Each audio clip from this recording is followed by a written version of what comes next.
I'm Afshin Ratansi, and welcome back to Going Underground, broadcasting from the UAE all around the world on the day the UN Security Council debates promoting and strengthening the rule of law. That's amidst a continuing genocide here in the Middle East, brutal proxy war on Russia through Ukraine, and the prospects of a US war on NATO via Greenland and a NATO-backed Israeli invasion of Iran. Oh, and all that in the context of a year that began with the USA kidnapping the President and First Lady of the country with the largest known oil reserves, Nicolas Maduro, and Celia Flores of Venezuela, now incarcerated in New York. What will the UN Security Council debate when it comes to international law? And today's debate follows a bizarre elite gathering in Switzerland, where oligarchs of countries around the world, as well as David Beckham, gathered while the world burned. GNS Economics is a Helsinki-based consultancy that's published its economic and geopolitical forecast for this year. Its CEO, the Helsinki University scholar Professor Tuomas Malinen, joins me now from the Finnish capital. Professor, thanks so much for coming on. It's actually also 25 years since the Gujarat earthquake. Nearly 200,000 were killed or wounded, but I know your forecast focuses less on the outliers and more on the threat of nuclear war, I suppose, but also along with outliers. Your forecast predicts the failure for Trump in the Ukraine peace attempts. Why? Well, it has been our forecast for about a year. So when Trump took the office, we kind of envisaged, based on his selection of his cabinet, that there is a high likelihood that he will fail in pursuing for peace in Ukraine. And currently we think that it's actually the neocon faction in the Trump administration, which is basically hindering the steps towards peace in Ukraine, because they seek for a peace that is not really a peace for Russia and Ukraine, but just, a ceasefire. And what gives Ratcliffe and Rubio that power, the head of the CIA and the Secretary of State, over Trump? What gives them that power? Epstein. Well, that's a very good question. That we could debate that for the whole 30 minutes without knowing, but it has been so since about the 1960s, when CIA took over of foreign policy, in a sense. So everybody who thinks that Trump will be this kind of savior of everything, they need to understand that the foreign policy doctrine of the US is decades old, and there is a certain apparatus, a structure which pushes for it, regardless of who is the president. Yeah, I mean, were you surprised that there were reports in the past few days that J.D. Vance, who one thought of as less deep state, presumably, than Ratcliffe at the CIA, backed bombing of Iran because red lines had been crossed? Well, there is these certain MAGA accounts have been making the argument that something changed in the Trump administration between April and May. We don't know what it is, but you see a certain shift in their policies. With, for example, there was like this big brawl between President Zelensky and President Trump and Vice President J.D. Vance on the 28th of February, which many thought that this will be the phase after which the U.S. retreats from Ukraine. But instead, they just made a mineral deal, basically, and continued to support Ukraine and the fight in Ukraine. And this is the destabilization of Europe and stopping the Eurasian alliance of forming between China, Russia, and Europe has been a long-standing aim of the deep state or the neocon faction of U.S. government. Yeah, I mean, there were the old days when people talked about Kremlinology. People couldn't understand Moscow's position. People couldn't understand China's position. More often than not. But here we are just talking about various individuals, oligarchs within the United States administration, so that some pro-MAGA people thought, yes, Trump's threat for Greenland is actually about solving the proxy war in Europe, in Ukraine, so that it would divide the situation and it would also prevent what was thought of as an imminent attack on Iran, which might have already happened by the time this is broadcast. Yeah, that's true. Well, Like I said, many are thinking that President Trump is this kind of savior, but I think what comes to Greenland, there is a certain threshold passed in the Pentagon, considering a threat of China and Russia, whatever it is, in the Arctic, and then they just found a president who decided to act upon it. Like he said himself, I'm a real estate developer, and there looks to be a big chunk of land. This is his actual words. And with the piece of land, he of course means Greenland. And this is like, I don't think the NATO is going to break to this. It's of course possible, but unlikely, because NATO is doing the sowing of the US deep state. And they don't want it gone. And I don't think they allow Trump to make it gone. And just to remind everyone that John F. Kennedy tried to end the rule of CIA, and it ended how it ended. The power of the deep state in the US should not be underestimated. So there's an intersection of desire here, because Trump can do the biggest real estate deal, and that deep state, which presumably would have wanted the Greenland deal to have manifested itself in a very different way, to not look as if it was imperialist. They could have done it using soft power, softening up Western European publics to the idea that Danish sovereignty didn't mean a damn. I think if you look at what President Trump said on Wednesday in Davos, it's still in play. He said that they will not use military force in Greenland. That's what he said about Iran. Really spoke. No, well, yeah, that's true. But I hope these are two different entities for him. So, but I'm thinking that there is still this soft approach going into Greenland. But I also read reports of U.S. preparing a military action by deploying the Arctic Angels, I think it was, the troop that is trained in Alaska to Minnesota, and they are not there for riots. So some geopolitical analysts say that they are there in preparation. If all else fails, they will go to Greenland, and then we would be in a completely uncharted waters in everything basically. But we have to just wait and see what comes. But President Trump seems determined of getting Greenland. Yeah, I mean, Tim Walz of Minnesota arguably probably thinks the 11th Airborne is actually meant for him. You never really know, do you? I mean, you're in Finland, of course, so you can see the propaganda since Russia moved to protect Donbass, the way Russia sees it after the provocations of NATO expansion.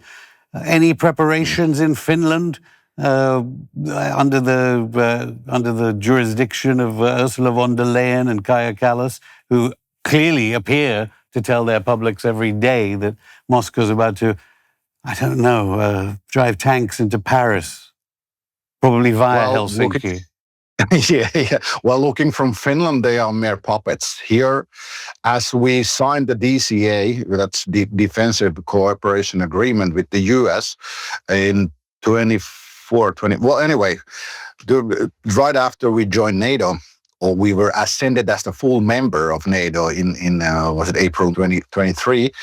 So we rented these 15 military bases to US, and there is massive construction going on there. It's not really talked about in the media, but people who live near these bases tell stories, what they see and hear, and how it looks. For example, Jyväskylä-Tikkakoski, which is quite close to central Finland, it looks to become the NATO airbase hub in the Nordics. So these are like preparations ongoing, and I don't see any point of this massive militarization of Finland unless there is a sinister aim behind it.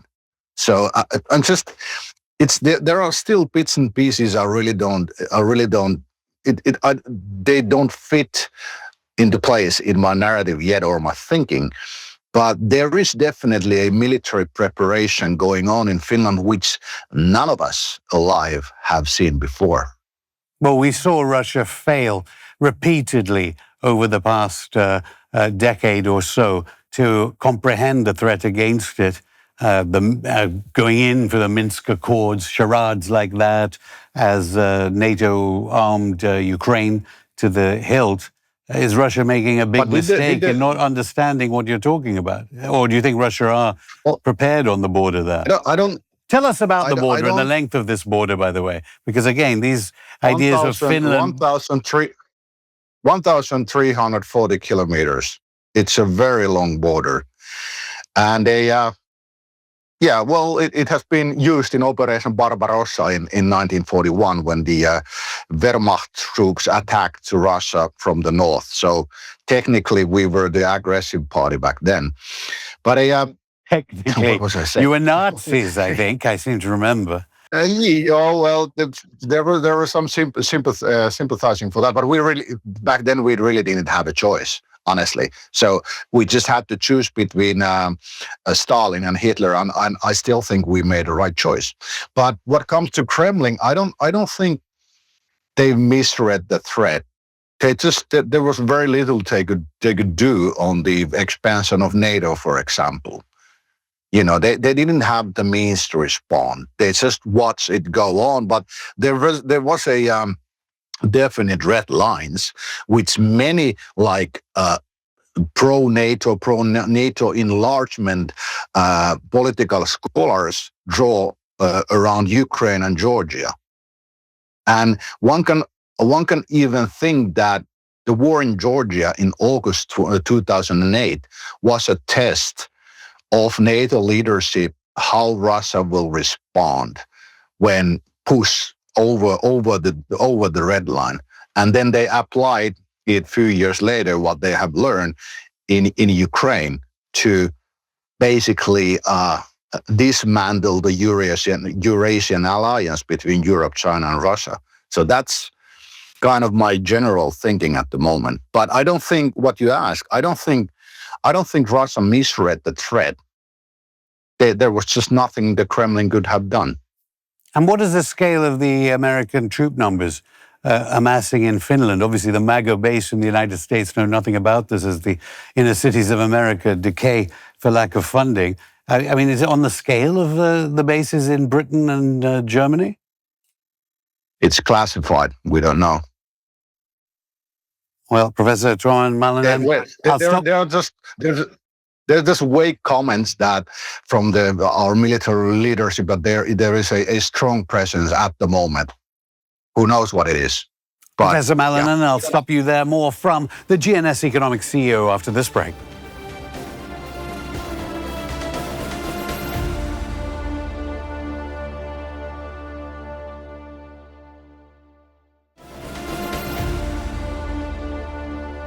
Welcome back to Going Underground. I'm still here with the Associate Professor of Economics at the University of Helsinki, Professor Tuomas Malinen. Professor, we were talking about Trump and people not really comprehending how under pressure he is from the so-called deep state. Your GNS forecast does cast a shadow over the European creditworthiness. Tell me why you're concerned about the wider Western European banking crisis as being triggered from Germany and Italy? Well, this has been a concern for over a decade, basically, because the cleanup after the 2008 financial crisis didn't really happen in Europe. All the bad assets remained in the balance sheet of European banks, and they have been hidden in various ways. But the collapse of the vulnerable credit CIS in March 2023 kind of showed where the European banking sector actually is. But this is not just a European problem, it's also the problem of the US. But when in Europe, we have a kind of a twist here, which is that we don't actually know how much loans the European banks have provided to Ukraine, but some estimated it to be a large sum. And if Ukraine would fail, it could cause more problems in the European banking sector. But I would say that the whole Western banking system is kind of closing in on a cliff, which the approaching recession could push the banking sector over and lead to a banking crisis. Was it some kind of War Powers Act that permitted this lack of transparency? They don't even know how much Western European billions are in the hands of dictator Zelensky? No. Well, basically, European banking sector, generally banking is a black box. We don't really know what happens in banks. It's a game of trust, which implies that we don't know everything, or we know very little. But in this case, since the 2008 crisis, and especially during the European debt crisis in 2010, 2012, certain measures were put into place which make it even more difficult for us to see what is happening in European banks.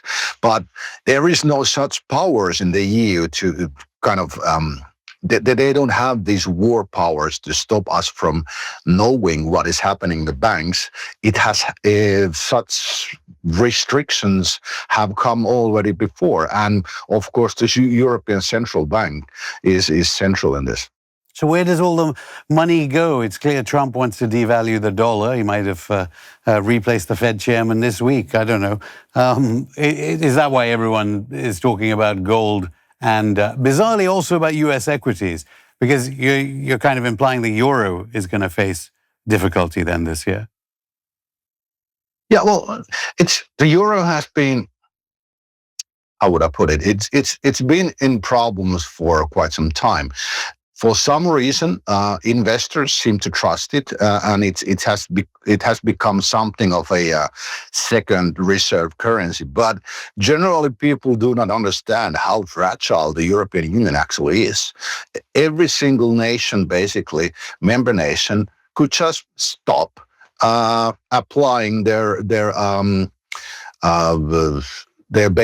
laws they issue, directives. I would say that almost every single Supreme Court in every country in Europe could just announce, or would announce if asked, that Constitution goes over these directives. And if the EU would come into question, then of course would the euro. So euro is kind of... I don't think Christine Lagarde is really in a position, is she, given her past, to start questioning sovereign banks in Western European countries. Well, yeah. Well, she's a convicted financial criminal, so yeah. Exactly. I don't have a deeper answer to that at this point. Exactly. Although she didn't go to prison. I mean, on top of all of this economic data, I mean, I don't know whether you felt that resistance groups in the Middle East have been remarkably quiet after and amidst the continuing Gaza genocide. What happens when they're piled on top of the economic crisis? You have some resurgence of asymmetric terror liberation movement, Middle Eastern liberation movement, reacting to the EU's continuous support for Israel during this genocide. And you throw that into the mix as well, mass casualty events in Western Europe. Well, yeah, that's possible. But what we worry about in the Middle East is the wider conflict between, or the reignition of the war between Israel and Iran, which would bring into question the role of Strait of Hormuz, through which 1/3 of all gas and 1/3 of all oil used in the world goes through. So if there would be a major crisis, a war between Israel and Iran, the Strait of Hormuz could be closed, and we would have an energy crisis of epic proportions. So we concentrate on these big threats, basically, and this is what we worry about currently. Just as those Western European think tanks thought that somehow Zelensky could defeat the Russian Federation, they're all saying that Iran is bluffing about the closure of the Straits of Hormuz because it's threatened this so many times before. And of course, it has lost powerful allies in this region. No, it's a nuclear option. They have all the means to close it. So it's just, if push would come to shove, I'm sure they would do it. It would hurt them also. But if the very existence of Iranian leadership, of Iran as a state, would come into question, I'm sure they would do it. But I think that President Trump does not want to go there. So there is a backstop here, I think, in the U.S. I better interrupt you there and say we better be careful here, because by the time this is being broadcast, millions of people all around the world, they may be watching on their screens the effects of the arrival of this carrier fleet from the Caribbean for what Rubio and Lindsey Graham want. But we have been saying this all along, since even during the 12-day war, that they will not. It's not in the interest of the U.S. president to let the Strait of Hormuz to be closed. And Iran holds the card. So it's something. Even if we would go into another war, it's our most likely scenario that it will be stopped before the Strait of Hormuz comes into play. In the worst case scenario, it comes into play, and then we're all screwed.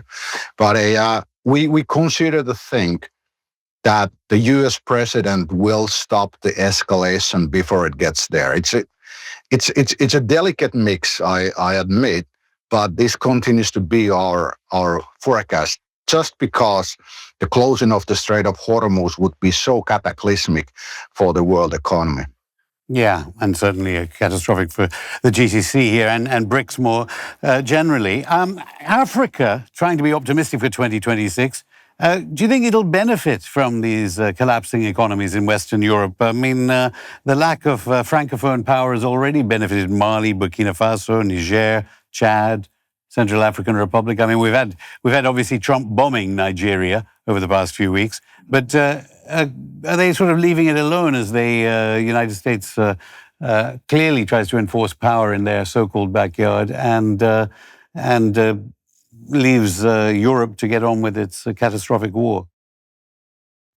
To be honest, I'm not really informed about recent developments in Africa, because they are not crucial for the world economy in a sense. But let's assume that there would be these kind of cataclysmic events in the Western Hemisphere, or even China and the South China Sea. Surely Africa could find its place, or could be invigorated as a result. But Africa is a continent which future is very difficult to forecast, because every promise they seem to have also seems to fail, and that's also reason because of what Europeans did there a few hundred years ago. But that's not really what we are looking at now. We began by talking about the context of the so-called deep state in Washington politics. I mean, do you believe that the United States does have increased leverage? I mean, we know that Obama kidnapped Aristide in Haiti, but because of the successful kidnapping of the Venezuelan president and his wife, do they feel more empowered than usual? I mean, I don't know what you feel about it, but some believe that there was an assassination attempt on Vladimir Putin in the past month or so, that drone attack. Yeah, it's possible. Of course, the Russians didn't fall for it. That what I read is that Vladimir Putin was moved, or he moved to another location, so he was not even there where he was allegedly targeted. But I think what happened in Venezuela was a beautifully executed play, a charade, to enforce or create this image of an all-powerful U.S. military, like the strike in the Iran's nuclear facility in Hormuz. It's just like, I've been trying to dig out what has happened there, and you cannot get any information on that. The 40 kilos of nuclear material. Yeah, well, was it 400 kilos? I don't remember what's the actual, but but the point is that we cannot get any decent or reliable information from there, which implies that there was a deal between Iran and the U.S. to stop the war, which was becoming way too expensive for Israel, and even started to threaten the very existence of Israel. So we are being told many narratives currently by the mainstream media on the powerfulness of Israel, the U.S. and all, but it's a facade which has been presented to us, basically. So it's just, we're being led through lies to something sinister, probably, which I don't really have the ability to forecast at this hour. But we are in the path which is not looking good. Also, because we are returning to the power politics. We haven't seen, honestly, since the beginning of 20th century, like before the Second World War. Well, those who had power dictated the borders in the world. I don't think people really understand what does it mean if U.S. takes Greenland by force.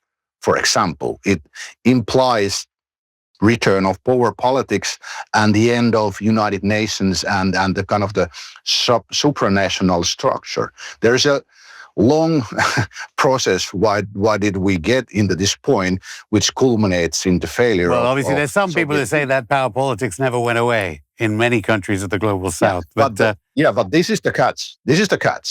The power politics never went away, but it was stable because there was two opposing forces, the US and the Soviet Union. And when the Soviet Union went away, we are just seeing a kind of a mass murder. Well, yeah, of course, but the unleashing of the